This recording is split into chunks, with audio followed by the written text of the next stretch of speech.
more than just bricks and mortar. Disasters can strike with sudden and immense force. A powerful hurricane can lash a coastline. An earthquake can shake a city to its core. A wildfire can sweep through a landscape in moments.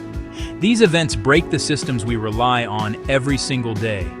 They can damage roads, sever power lines, and contaminate water supplies. This disruption causes great hardship for families and entire communities. Disaster-resilient infrastructure is our answer to this challenge. It is a promise we make to ourselves and to future generations. The core idea is to build systems that can withstand shocks and stresses, keeping people safe and helping towns recover with speed and dignity. What exactly do we mean by disaster-resilient infrastructure? Think of it as the strong backbone of a community. Roads, bridges, power grids, water pipes, and buildings designed with purpose. The ultimate goal is simple: keep essential services running during crisis, or restore them quickly afterward. Understanding the ground beneath our feet, designing for hazards. Effective design always begins with a deep understanding of the risks. A city cannot protect itself from threats it does not fully comprehend. Therefore, the first step is to study the specific hazards a region faces. This means creating detailed maps and models. These maps show us exactly where the dangers lie. Floodplains that swell when rivers rise. Fault lines that can rupture in an earthquake. Wildland areas where fires are most likely to start and spread. With this knowledge, engineers, architects, and planners can make informed, intelligent choices. They can design infrastructure tailored to withstand the most powerful local forces. Near storm surges, elevate the roadbed. Design larger culverts and drainage to move water fast. In seismic regions, base isolation lets the ground move while the building stays relatively still. These are real-world solutions that save lives and prevent catastrophic failures. Clear, simple building codes are among our most powerful tools. Codes set safety standards, and they must be enforced. Strengthen older buildings, braces, anchors, flexible pipes. The arteries of a city, roads and bridges carry us to work, to school, to home. They deliver food, medicine, and essential supplies. They are the pathways for first responders to reach people in need. When links are cut, a community can become isolated and paralyzed. Help cannot get in, and people cannot get out. Protecting roads and bridges is a top priority. Use permeable pavement to reduce surface flooding. Lift low-lying roads above expected flood levels. Maintain robust drainage with wide channels and clear culverts. Work with nature. Roots stabilize soil and reduce erosion. In slide-prone terrain, retaining walls and reinforced slopes keep roads safe. Regular inspections fix small issues before storms make them big. In quakes, modern bridges must move and sway, not resist rigidly. Flexible bearings, strong cables, deep reinforced foundations. Protect piers from scour, fast water eroding foundations. Encasement and rock armor prevent dangerous washouts. Use local, well-tested materials for speed and fit. And build network redundancy so multiple routes reach critical locations. Life's essential flow, securing water and sanitation. Nothing is more essential to life and health than clean water. After a disaster, safe water is critical for drinking, cooking, and hygiene. Sanitation systems must safely manage waste. When lines are damaged, a public health emergency follows. Contaminated water can spread cholera and dysentery with terrifying speed. A natural disaster can become a prolonged health crisis.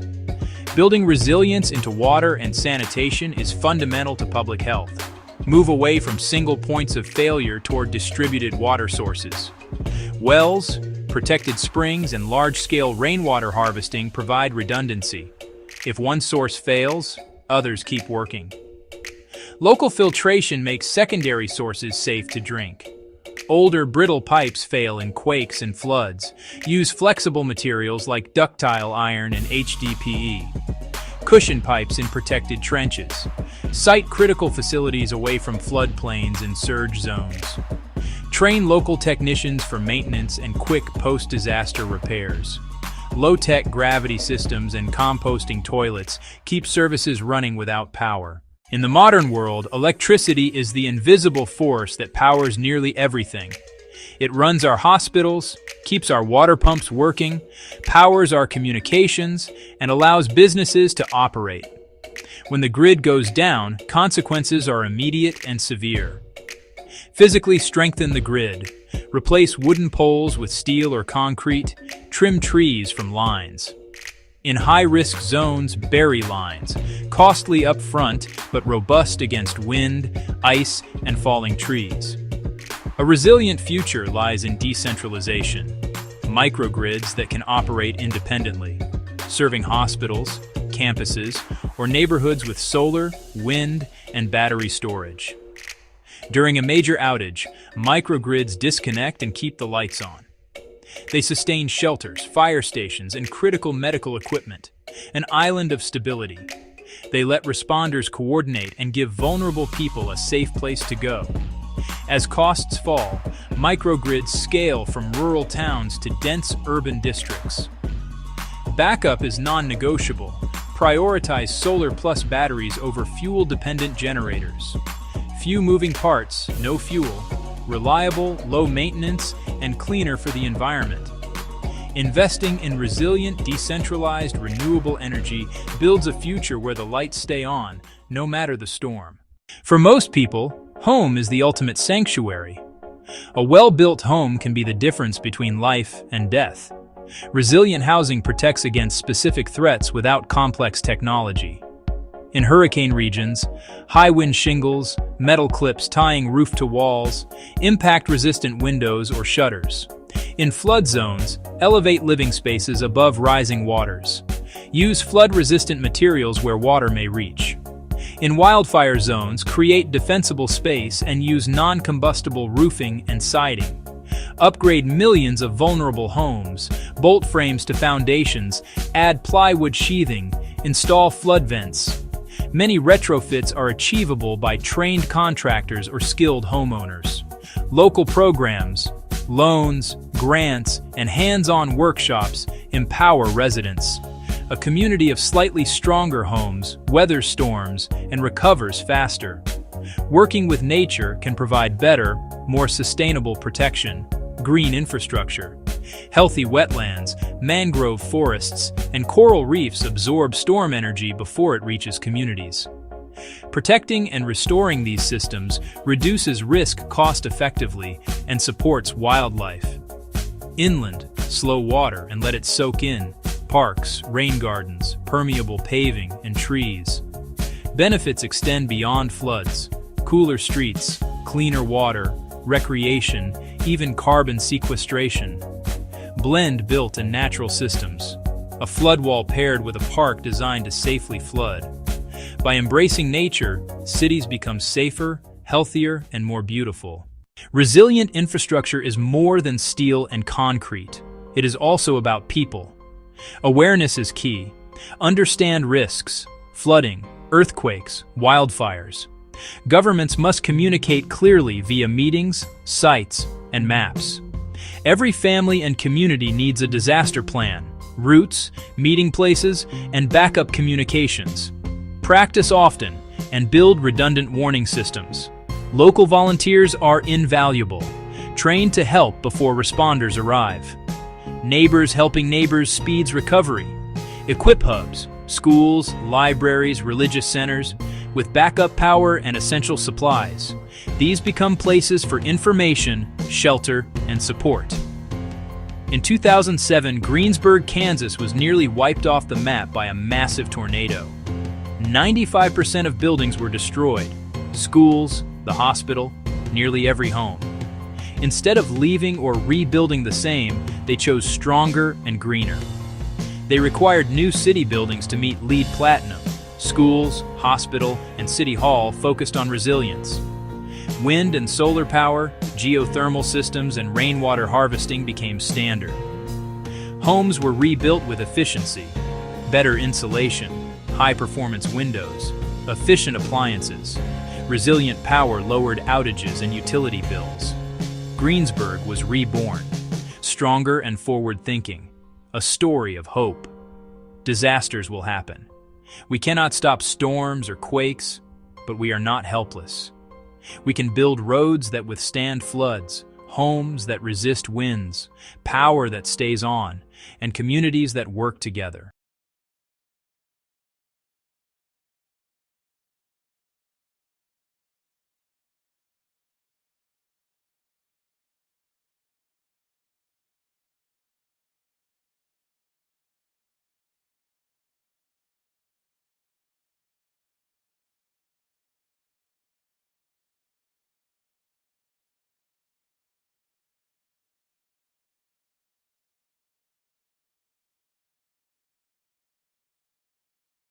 Marta woke at dawn, just as the first slice of golden light touched the edge of her small town. Her home is a simple, humble structure with just 2 rooms that hold the entirety of her family's world. She lives in a community on the outskirts of a bustling city, a place where many families like hers have built their lives. For years, they shared a single water tap at the end of the dusty street, and the children played in a small, patchy garden everyone tended together. For so long, this street felt quiet and forgotten, a place of silent struggle.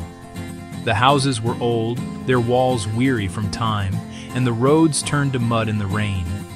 People constantly worried about the next big storm, the risk of a fire, and the quiet fear of an uncertain future. Then, one day, something shifted. A new rule came into effect, a quiet but powerful change from local government. This plan wasn't just about buildings, it was about people. It helped families access small, manageable loans and secure land rights in writing for the first time. The town followed up with new drains to manage seasonal floods, and a colorful playground soon filled with laughter. Teachers began making regular visits, bringing books and opportunity right to their door. For Marta, a profound sense of calm arrived, a feeling she hadn't realized was missing. She could finally afford to fix the persistent leak, a worry in every rainy season. With secure land, she planted trees, their roots deepening like her family's place in the community. Her child could play safely on the street, watched over by neighbors with renewed pride. This tangible change shows how good policy meets people where they are, turning a place of worry into a place of hope. Our homes are the foundations of our lives, and the rules that govern them can build us up or hold us back. Change rarely happens overnight. It's a series of small, deliberate steps: a loan, a title, a drain pipe, a playground. When governments listen and clear paths, communities unlock their potential. So, what exactly is this thing we call policy? At its heart, a rule, a law, a plan that guides our collective actions. It's a decision by people in charge: local city hall, your state capital, the highest offices of the national government, even global organizations like the United Nations. Policy might sound distant, but its effects are personal and concrete. It shapes the air you breathe, the safety of the water you drink, and the stability and affordability of the roof over your head. A good policy can be a lifeline: safe, secure, accessible homes. Think of policy as the invisible architecture of our society. Designed with care and foresight, it creates opportunity. It can help a first home, dignity for seniors, and disaster protection, bridging the gap between what families earn and what a safe home costs. Building a world where everyone has a safe home can feel overwhelming, but it boils down to a few key principles. Think of a recipe with 3 essential ingredients. To make housing fair, stable, sustainable, focus on 3 areas: making finance accessible, ensuring clear and just land rights, and providing green incentives for healthier living. Together, these pillars support the dream of a secure home. If one is weak, the structure wobbles. When all 3 are strong, communities thrive for generations. Finance is often the biggest hurdle. Huge down payments and perfect credit shut families out. Fair finance policies create new pathways to loans. Government guarantees reduce bank risk for low-income families. Subsidies cover early interest, giving breathing room. Second, land. Without security underfoot, you can't build stability. Simpler, affordable titles transform anxiety into confidence. Finally, green incentives reward safe, efficient, climate-ready homes. They save money, improve health, and build resilience. Finance, land, and green design, a practical framework that works. The journey often begins with money. Traditional systems weren't built with everyone in mind. They work best for those with wealth. It can take money to get money, locking families out. Hard-working renters still here, too risky. Here is government's chance to rewrite the rules, to include, not exclude, and to lift people up. Microloans, small amounts with big impact, not massive mortgages, manageable funds. Marta used one to fix her roof before the rains. Low interest, fast approval, minimal paperwork. Governments can incentivize banks to offer these products or partner with trusted local institutions. Meet people where they are. Subsidies and grants make ownership possible. Cover upfront costs and lower early payments, turning a bank's no into a yes. Stable homes boost school, health, and small business, and strengthen entire communities. Now, the ground beneath our feet. Secure land rights unlock stability. A deed or title is incredibly powerful. It means you can't be forced to leave, and you can pass your home to your children. It gives confidence to improve and invest. But hundreds of millions lack this basic security. Old laws, missing papers, constant uncertainty. Outdated records breed confusion and disputes, opening doors to corruption and land grabs. Simplify and democratize land tenure with low-cost surveys and fast local offices. In Marta's town, one simple paper acted like a shield. People invested, shifting from survival to planning. Clarity enables roads, water, sewers, electricity. Legal titles unlock loans and jobs. Addresses ease school registration and civic life. Secure land draws people into the fabric of society, building real foundations for dreams. The third and final key, think green. We can't build like we did decades ago. Climate challenges are here. Homes must be ready. It's not about luxury tech, but practical design that keeps families safe, healthy, and financially secure. Green incentives speed the shift. Start with insulation. Cooler summers, warmer winters, lower bills. Daylight and ventilation reduce lighting and AC needs. Marta's home added a small solar water heater, cutting costs and keeping hot water even in outages. Cities can offer rebates for rainwater systems and efficiency, tax credits or direct incentives for builders and owners. Codes create markets that lower prices over time. Green homes are healthier, cooler, and safer. A green home is a resilient home, a secure sanctuary in a changing world. Smart policies on finance, land, and green are essential, but they're only part of the equation. Success grows when people have a seat at the table, a shift from top-down to collaboration, where neighbors shape their own futures. Who knows the needs better than those who live them? They know where the street floods, which corners need a light, and the safest place for a playground. Community-led housing often means cooperatives. Members own and manage together, pool resources to buy land or buildings, co-design the homes, and set fair rules. Costs drop, and homes fit culture and needs. Participatory planning makes it possible. We need a wider path for our elders here. This lot is perfect for a garden. The final plan is sound and lived in. When people help design it, they care for it. On a steep hillside, families lacked safe access and clean water. They formed a cooperative with a small grant and legal support and took matters into their own hands. They built sturdy, low-cost steps with local materials, planted native trees to prevent landslides, and set up upkeep together. The result was transformative. Children reached school safely, shops saw more business, and a renewed sense of empowerment grew. This is what happens when we trust people as experts of their own lives. The final piece is collaboration. No single group can solve the housing crisis alone. Real change happens when we work together. Government sets direction with fair laws. Community groups add heart and local knowledge. Nonprofits and donors bring funding and expertise, and companies bring innovation and efficiency. Think of it like a symphony. A city offers unused land for affordable housing. A bank, backed by guarantees, provides low-interest microloans. Trusted leaders organize residents and co-design. Builders train residents, creating jobs and skills. The project is faster, cheaper, and safer. Homes meet real needs. The neighborhood thrives. Benefits compound beyond bricks and mortar. Collaboration also builds resilience to shocks, physical and economic. Stronger homes, stronger bonds, stronger local economies. It's the glue that binds finance, land, and green design, turning a set of efforts into a unified force for change. MARTA's story shows a better future is within reach. We can build it, one neighborhood at a time. You can hear it in children's laughter, see it in small businesses on a newly lit street, and feel it in the quiet pride of a secure home. None of this is an accident. It's the result of thoughtful rules, dedicated people, and the will to work together.